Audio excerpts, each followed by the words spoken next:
तो बेमेतरा में नवागढ़ विधानसभा से बीजेपी प्रत्याशी और पूर्व मंत्री दयाल दास बघेल ने मतदान किया, जहां मंत्री ने अपने गृह ग्राम कुर्रा में मतदान किया। आपको बता दें कि बीजेपी ने 6वीं बार क्षेत्र क्रमांक 70 से दयाल दास बघेल को विधायक प्रत्याशी बनाया है। वहीं बेमेतरा से बीजेपी प्रत्याशी दीपेश साहू और कांग्रेस प्रत्याशी आशीष छाबड़ा ने मतदान किया और लोगों से मतदान करने की अपील की।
तो लगातार स्वराज एक्सप्रेस अलग अलग विधानसभा सीटों से तमाम अपडेट आप तक पहुंचा रहा है और इसी बीच हम चर्चा इस बात को लेकर के भी कर रहे हैं कि आखिर कौन से वो मुद्दे रहे जिनकी बिना पर ये मतदाता के मन तक पहुंचने की जो प्रमुख पार्टियां हैं, मुख्य पार्टियां हैं, उन्होंने कोशिश की और वही मुद्दे आज जानने की कोशिश कर रहे हैं। एक बार फिर से आपको खबर बता रहे हैं रायपुर से, जहां पूर्व मंत्री और रायपुर दक्षिण से बीजेपी प्रत्याशी बृजमोहन अग्रवाल ने पूरे परिवार के साथ दुर्गा कॉलेज स्थित मतदान केंद्र पहुंचकर मतदान किया। इस दौरान बृजमोहन अग्रवाल से खास बातचीत की हमारे संवाददाता हेमंत शर्मा ने। प्रत्याशी बृजमोहन अग्रवाल पूरे परिवार के साथ वोट डालने पहुंचे थे, मतदान उन्होंने किया। बातचीत करते हैं, किस तरह माहौल देखते हैं सर रायपुर के 4 सीटों पर? रायपुर की चारों सीट हम जीतेंगे और छत्तीसगढ़ में बीजेपी जीतकर अपनी सरकार बनाएगी। ऐसा कहा जा रहा था कि टक्कर आपको मिल रही है वहां पर दक्षिण में। अब टक्कर है कि चक्कर है, ये आप 3 तारीख को देखिएगा।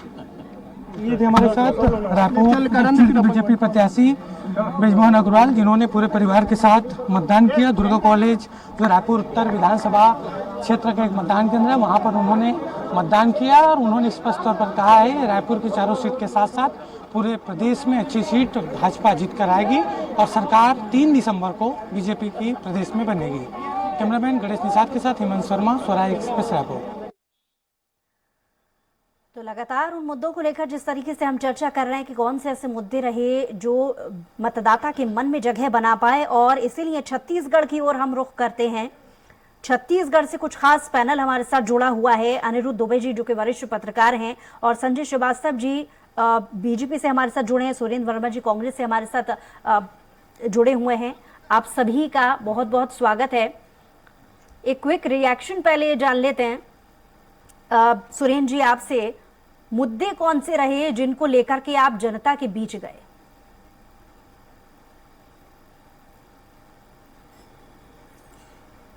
कांग्रेस की सरकार, भूपेश पर भरोसे की सरकार, एक बार फिर से जो 5 साल हमने काम किया है, भूपेश सरकार की जो 53 योजनाएं हैं जो भूपेश सरकार राज्य सरकार के संसाधनों से चला रही है, और 5 साल का जो रोड मैप है। मुख्य बात इस चुनाव का यह है कि भारतीय जनता पार्टी पूरी तरह से नकारात्मक मोड पर इस चुनाव में थी। भाजपा का कोई भी छत्तीसगढ़ का नेता जो है पहली पंक्ति पर, फ्रंट फुट पर नहीं रहा। जिस तरह से केवल और केवल षड्यंत्र के आधार पर ये आरोप, फर्जी आरोप लगाकर ये चुनाव मैदान में थे, वहीं कांग्रेस जो है अपने 5 साल की उपलब्धि, 5 साल की योजना, 5 साल के कामकाज और आने वाले 5 साल के लिए जो ब्लूप्रिंट यहाँ के किसानों के लिए, यहाँ के वनोपज संग्राहकों के लिए, यहाँ के गोपालकों के लिए, यहाँ के युवा। आपके पास हमारे साथ मंडला से हमारे संवाददाता जुड़ गए हैं, उनसे एक रिएक्शन जान लेते हैं, अभी तक अपडेट ले लेते हैं, फिर लौट रही हूँ बाकी और मेहमानों के साथ।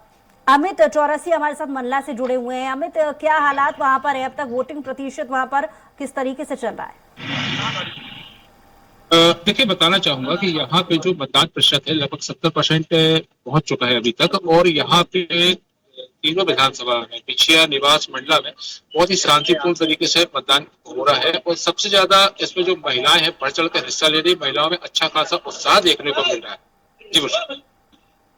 जी, और इसके अलावा अलग अलग जिलों में इस तरीके की भी घटनाएं आई जहां पर मतदान थोड़े वक्त के लिए प्रभावित रहा, तो क्या वहां पर ऐसी कोई स्थिति निर्मित थोड़े वक्त के लिए कुछ पोलिंग बूथों पर रही?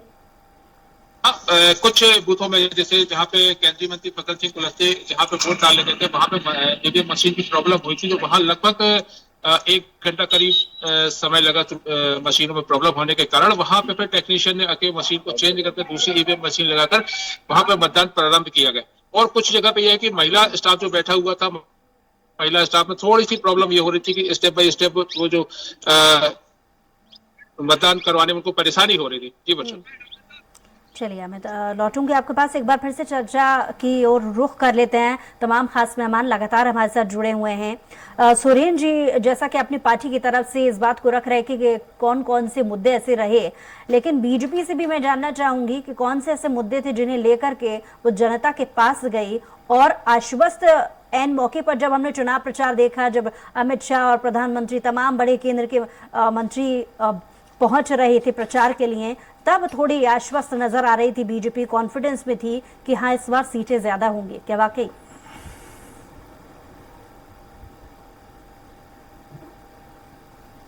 संजय, देखिए, ऐसा है कि 3 प्रकार के समीकरण इस पूरे चुनाव में कांग्रेस के खिलाफ में है। कि पहला जो था कि 5 साल पहले जब चुनाव में 2018 में जब कांग्रेस चुनाव में गई थी तो उन्होंने एक ऐसा घोषणा पत्र जारी किया जिसमें सब प्रकार के वादे थे, सभी वर्गों के लिए वादे थे, लेकिन वो सब प्रकार के वादे पूरे नहीं हुए। महिलाओं के साथ में शराबबंदी की बात करें, युवाओं के साथ में बेरोजगारी भत्ते की बात करें, स्व सहायता समूह की बहनों के साथ में ऋण माफ की बात करें, नागरिकों के साथ में जो उन्होंने संपत्ति कर हाफ करने की बात थी, कहीं कोई वादे पूरे नहीं हुए। अब सबसे बड़ा मुद्दा जो है वो कांग्रेस के खिलाफ में वादा खिलाफी का रहा कि आपने उन मुद्दों को पूरा नहीं किया। धीरे धीरे करके यह स्थिति रही कि लॉ एंड ऑर्डर, जो कानून व्यवस्था, जो आम आदमी ये समझता है कि मुझे कुछ प्राप्त हो ना हो लेकिन मेरी जान की सुरक्षा व्यवस्थित रूप से रहे। अभी दीपावली बीते 72 घंटे नहीं हुए थे, 5 हत्याकांड इस प्रदेश के अंदर में हुआ जिसका संरक्षण कांग्रेस की सरकार ने किया। तीसरा जो विषय है कि हमारे जो इस बार के घोषणा पत्र हैं, घोषणा पत्र में हमने सभी वर्गों का ध्यान रखा और इस घोषणा पत्र से कांग्रेस डर कर एक चरण के चुनाव होने के बाद द्वितीय चरण के लिए अन्यत्र एक और मुद्दा उन्होंने घोषित किया, अपनी तरफ से जोड़ने का प्रयास किया। इस बार जनघोषणा पत्र का कहीं कोई मुद्दा ही नहीं था। कभी कोई नेता आता था, कुछ कहता था, प्रियंका गांधी कुछ कहती, राहुल गांधी कुछ कहते, मुख्यमंत्री कुछ कहते, खड़गे कुछ कहते और बाद में बचा कुचा माल इस तरीके से आया जनघोषणा पत्र के रूप में। तो कांग्रेस बिखरी हुई है। भूपेश है तो भरोसा है, गायब हो गया भरोसा। गली मोहल्ले में घुसकर भरोसा ढूंढने का प्रयास किया जा रहा था, अंत में थोड़ा सा डायलूट करके टीएस बाबा को मुख्यमंत्री बनाया गया। कुल मिलाकर कांग्रेस समझ ही नहीं पाई कि आने वाले 5 वर्षों के बाद में अगले चुनाव को हम किस तरीके से लड़े। और सबसे बड़ा विषय कि आम जनता में अविश्वास का माहौल कि आप यदि वादे करते तो उन वादों को पूरा करना चाहिए। मुझे लगता है यही सबसे बड़ी हार का कारण कांग्रेस के लिए बनेगा। ठीक है, अनिरुद्ध दुबे जी से भी एक क्विक रिएक्शन जान लेते हैं। संजय जी की बातों से कितना इत्तेफाक आप रखते हैं? और दूसरी एक और चीज, उन्होंने टीएस सिंहदेव का भी जिक्र किया है। टीएस सिंहदेव बीजेपी पर अक्सर ये चुटकी लेते हुए नजर आए हैं अलग अलग प्लेटफॉर्म पर। वो कहते रहे हैं कि राज्यों के चुनाव अलग हैं, उनकी समस्याएं अलग हैं, केंद्र का चेहरा नहीं चलेगा क्योंकि प्रधानमंत्री खुद चुनाव लड़ने या मुख्यमंत्री बनने तो छत्तीसगढ़ में आ नहीं रहे हैं, तो राज्य की समस्याएं अलग हैं, जनता जानती है कि उन्हें क्या करना है। तो इन बातों का कितना असर आप देख पा रहे हैं?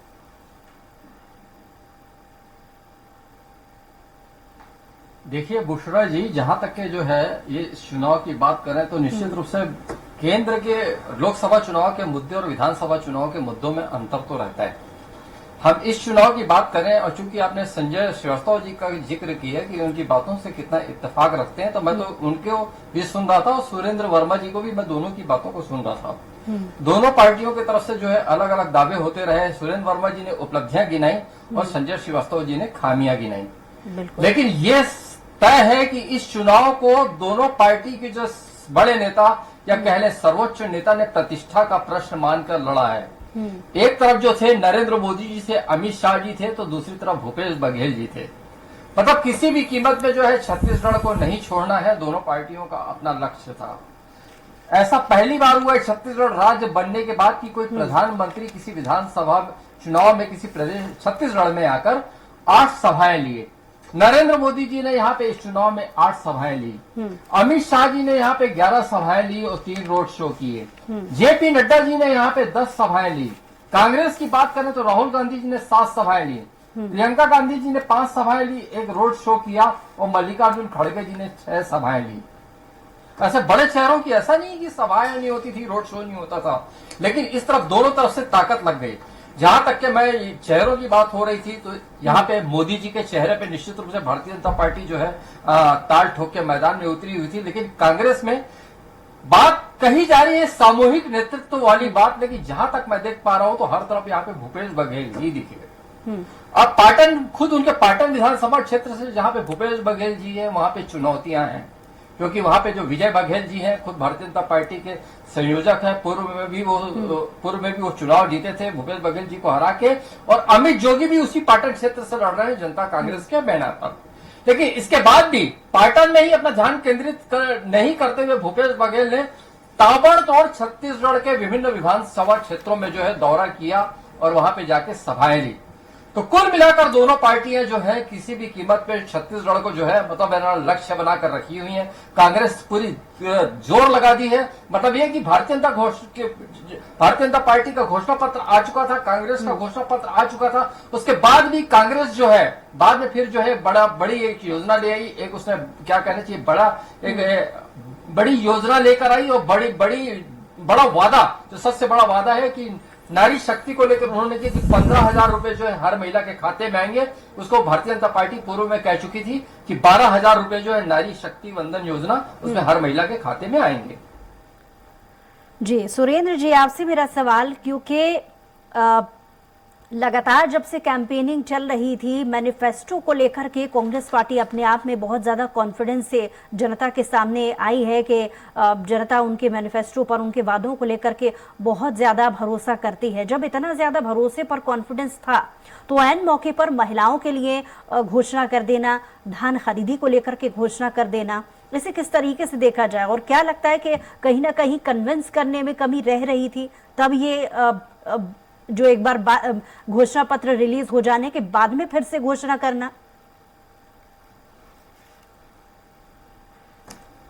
दूसरा जी, कांग्रेस के कई वादे तो हमारे लागू भी हो चुके हैं। 20 क्विंटल प्रति एकड़ की दर से धान खरीदी का जो हमारा वादा है वो 1 नवंबर से छत्तीसगढ़ में लागू हो चुका है। जिस तरह से सितंबर के महीने में राष्ट्रीय अध्यक्ष खड़गे जी आए थे, जो छत्तीसगढ़ आवास न्याय योजना है उसकी पहली किस्त हितग्राहियों के खाते में जा चुका था। जिस तरह से हमने स्वामीनाथन आत्मानंद स्कूल 747 शुरू कर चुके हैं, 6000 स्कूल और, तो जो 5 साल में हमारी योजनाएं हैं उसी का एक्सटेंशन है। और जो हमारा घोषणा पत्र आया उससे पहले 17 बड़े वादे जो है हमारे नेताओं ने यहाँ की जनता के सामने रख चुके थे।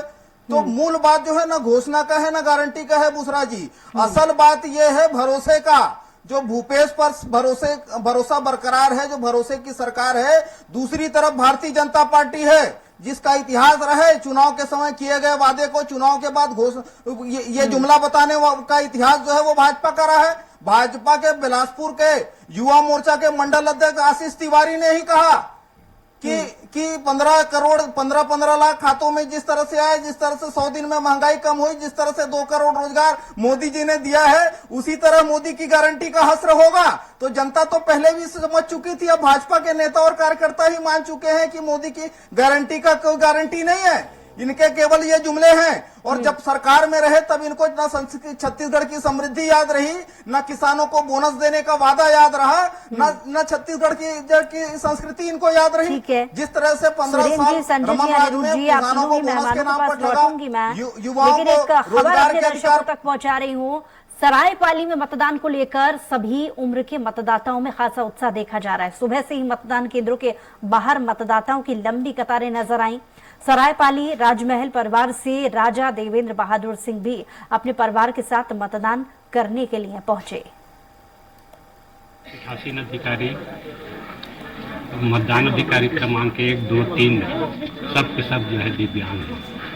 तो ये क्या विधानसभा में एकमात्र केंद्र है ऐसा? नहीं, सरायपाली ब्लॉक में। सरायपाली ब्लॉक में एक ही है ये? सरायपाली ब्लॉक में एक है, हर विधानसभा में एक। मेरा नाम कैलाश प्रसाद पटेल है। मैं इसी गांव का किसान हूँ। कौन से गांव? कुटेला गांव का मैं किसान हूँ और मैं अपना पसंदीदा उम्मीदवार को वोट दिया हूँ और जो भी सरकार आए अपना समस्या सुनाए, सरायपाली को जिला बनाने का प्रयास करेंगे। इसी के साथ हम लोग क्या आपकी ओर से संदेश रहेगा उसको बताइए। ये मतलब विधानसभा का और लोकतंत्र महापर्व चल रहा है। आज मतदान है पूरे हमारे छत्तीसगढ़ में। हम सब आज अपने मताधिकार का उपयोग किए हैं और ये हर मतदाता का अधिकार होता है कि वो अपने इच्छा के अनुसार मतदान करे। और हम लोगों को खुशी है कि हमारे इस बूथ में सभी हमारे मतदाता बहुत जागरूकता के साथ अपने मताधिकार का प्रयोग कर रहे हैं और यहाँ पे सब एकत्रित होकर के आज यहाँ पे मतदान कर। तो कुछ और अपडेट्स के साथ दिलीप साहू हमारे साथ एक बार फिर से जुड़ गए हैं। जी दिलीप, क्या अपडेट्स आपके पास?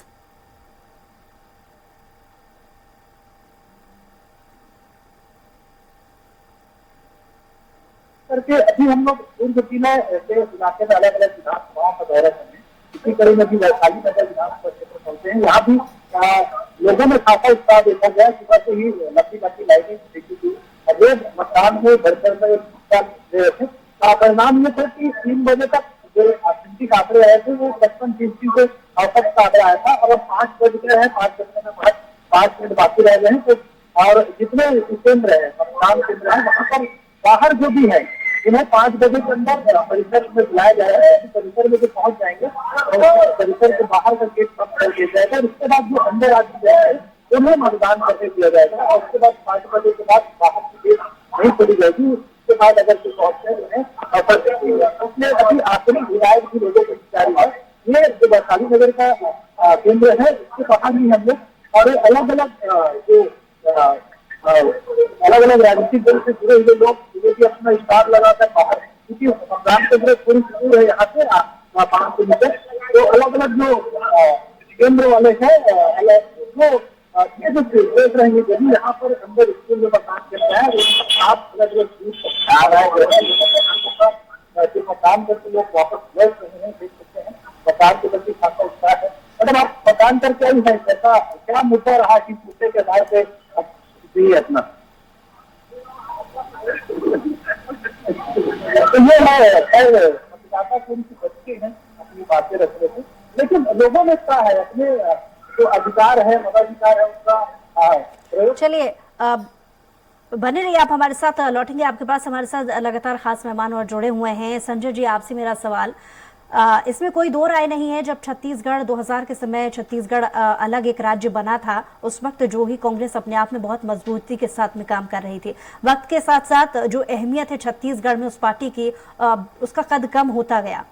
अगर त्रिकोणीय मुकाबले को लेकर के बात की जाए, आम आदमी पार्टी भी बहुत ज्यादा छत्तीसगढ़ में इस चुनाव में सक्रिय नजर आई। यानी मुकाबला त्रिकोणीय होने को लेकर कौन कौन सी ऐसी सीटें हैं जहां पर कड़ी शिकस्त या टक्कर देने का काम दूसरी अन्य पार्टियों ने भी किया हो?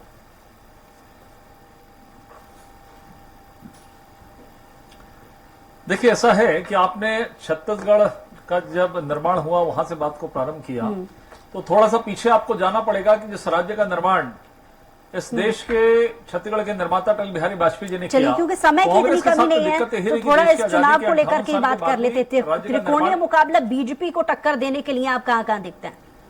जी जी जी जी नहीं, देखिए ऐसा है, त्रिकोणीय मुकाबला फायदा देता है निश्चित रूप से। कांग्रेस, चूंकि छत्तीसगढ़ कांग्रेस का हमेशा से गढ़ पहले रहा है, लेकिन धीरे धीरे करके बीजेपी ने यहां अपना गढ़ बनाया। 3 चुनाव हम जीते, जनता के आशीर्वाद से जीते। जोगी कांग्रेस की बात कांग्रेस करती है कि त्रिकोणीय मुकाबले के कारण बीजेपी को फायदा हुआ, लेकिन इस बार का सिनेरियो थोड़ा सा अलग दिखाई दे रहा है। जोगी कांग्रेस की अहमियत बहुत ज्यादा दिखाई नहीं दे रही है, चंद यदि सीटों को छोड़ दे तो।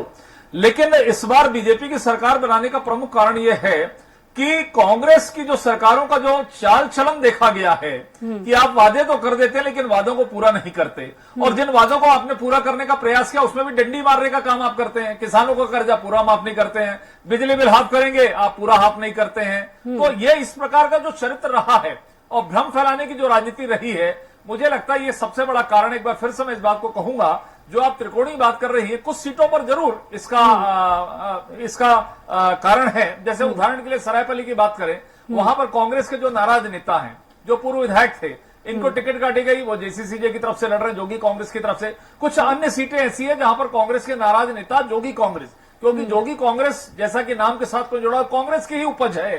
जोगी जी जो नेता हुआ करते थे कांग्रेस के, उनके सुपुत्र अभी आगे हैं। तो मुझे लगता है ये कांग्रेस की नाराजगी के बाद एक धड़ा बना जिसका नाम जोगी कांग्रेस रहा। संजय जी, इस सवाल का जवाब मैं इसलिए भी जानना चाह रही थी क्योंकि वापस मैं सुरेंद्र जी के पास आऊंगी और इस सवाल के साथ, क्योंकि पिछली बार मैंने देखा था कि बीजेपी ने एक नंबर सेट कर रखा था विधानसभा सीटें निकालने को लेकर, लेकिन इस बार ऐसा कुछ भी ना ही स्टेटमेंट नजर आया और ना ही किसी तरीके की तैयारी ऐसा कांग्रेस मानती है। तो कांग्रेस से ही उनके नंबर के बारे में जान लेते हैं। सुरेंद्र जी।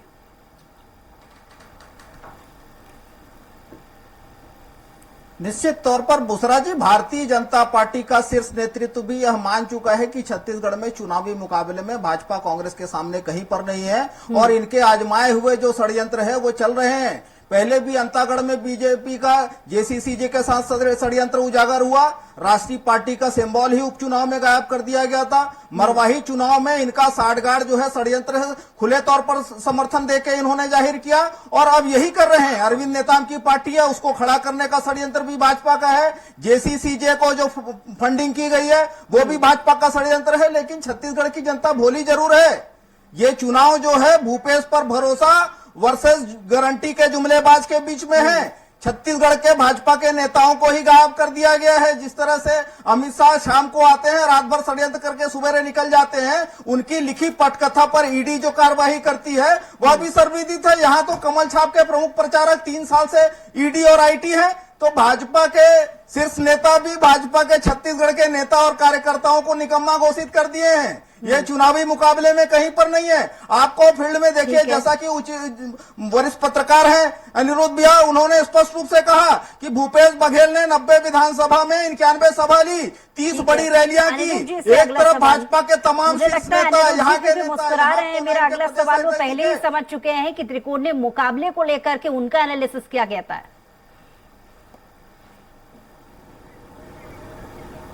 जी हाँ बुशरा जी, जो है आपकी बातों से आहट तो कुछ उसी तरह की आ रही थी कि जो है आपको तीसरी ताकत दिख रही है। तो बुशरा जी, मैं आपको बता दूं कि सवाल यहाँ पे जो आम आदमी की पार्टी है, जनता कांग्रेस जिसको जोगी कांग्रेस बोलते हैं, उसका भी नहीं है। यहाँ पे तो इस बड़ा मजेदार चल रहा है छत्तीसगढ़ में। एक तरफ जो जनता कांग्रेस, अमित जोगी जी पूरे दमखम के साथ अचानक प्रकट हुए और लड़ रहे हैं, कई सीटों पे उनके लोग लड़ रहे हैं। आम आदमी की पार्टी पूर्व की तरह, उसका भी फोकस बस्तर पे है और बस्तर में होती है 12 सीटें जो बड़ी निर्णायक होती है जी। और एक हमर राज पार्टी जो अरविंद नेताम जी एक बहुत बड़े आदिवासी नेता रहे, कभी वो भारतीय जनता पार्टी में भी दिखते रहे, कभी वो कांग्रेस में भी दिखते रहे, कभी बहुजन समाजवादी पार्टी में दिखते रहे, कभी राष्ट्रवादी कांग्रेस पार्टी में दिखते रहे। अब आदिवासियों के रहनुमा बनकर हमर राज पार्टी को लेकर चले, तो निश्चित रूप से बस्तर में वो भी को वोट काटेंगे। और धर्मांतरण की बात बस्तर में होती रही थी, तो वहां पर क्रिश्चियन समुदाय से ऐसा सुनने में आता है कि 3-4 उम्मीदवार क्रिश्चियन समुदाय ने बस्तर में उतारे हैं। यदि उतारे तो यह भी मायने रखेगा कि वो किसके वोट काटेंगे। फिर इधर अगर की सरगुजा की बात करें कि जहां पे 14 की 14 सीटें जो कांग्रेस की आई थी 2018 में, तो वहां पे गोंडवाना गणतंत्र पार्टी है, वो भी वोट काटेगी। तो वो किसके वोट काटेगी। तो बुशरा जी, जो आप तीसरी ताकत की जो बात कर रहे थे, तो उसको थोड़ा सा जो मैं अपने ढंग से मैंने की कोशिश की कि ये जो मैं नाम ले रहा हूं, जो 4-5 है, आम आदमी की पार्टी, जनता कांग्रेस, गोंडवाना गणतंत्र पार्टी, हमर राज पार्टी, और ये जो है क्रिश्चियन समुदाय के भी 3-4 लोग हैं, और एक जो है यहाँ पे जो है छत्तीसगढ़ क्रांति सेना ने भी अपनी एक पार्टी बना ली है, वो भी उसके भी उम्मीदवार खड़े हैं। वो फिर बहुजन समाज पार्टी तो है ही है, जिसके 1-2 लोग जो जीत के आते हैं, वो कुल मिला के इस बार वोट बहुत कटेंगे। देखने की बात यह रहेगी जब वो नतीजे आ जाएंगे, तब फिर इस पर चर्चा का एक दौर चलेगा कि किस, ये जो पार्टियां थी, जो छोटी छोटी पार्टियां या जो भी कह ले, उसने किसको सबसे ज्यादा डैमेज किया, कांग्रेस को या फिर भारतीय जनता पार्टी को।